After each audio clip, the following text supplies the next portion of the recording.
அன்புமணி தொடர்ந்து கட்சி வளர்ச்சிக்கு இடையூறாக இருந்து பல தவறுகளை செய்து வந்தார். இங்கே ஒரு பொதுக்குழு நடந்தது, சங்கமித்திராவில். அந்த பொதுக்குழுவுக்கு அவரும் அவருடைய மனைவியும் குழந்தைகளும் புதுச்சேரி உணவு விடுதியிலே இரவே வந்து தங்கிவிட்டார்கள். எனக்கு காலையில் 7:30 மணிக்கு பல் துளைக்கிட்டு இருந்தேன். அப்போது அன்புமணி ஃபோன் செய்து, தமிழ்குமரன் அந்த கூட்டத்திற்கு வரக்கூடாது, தமிழ்குமரன் அந்த பொதுக்குழுவுக்கு வரக்கூடாது, இப்படி என்னிடம் சொல்ல.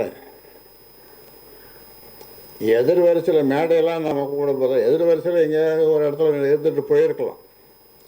இருந்தாலும் நான் அதை அவரிடம் சொல்ல, அந்த குடும்பத்தோடு வந்த அவர் எவ்வளவு கலங்கி இருப்பார், கண்ணீர் வடித்திருப்பார், அவமானப்பட்டிருப்பார் என்பது உங்களுடைய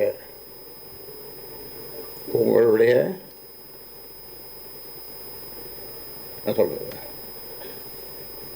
விமர்சனத்திற்கே விட்டு விடுகிறேன்.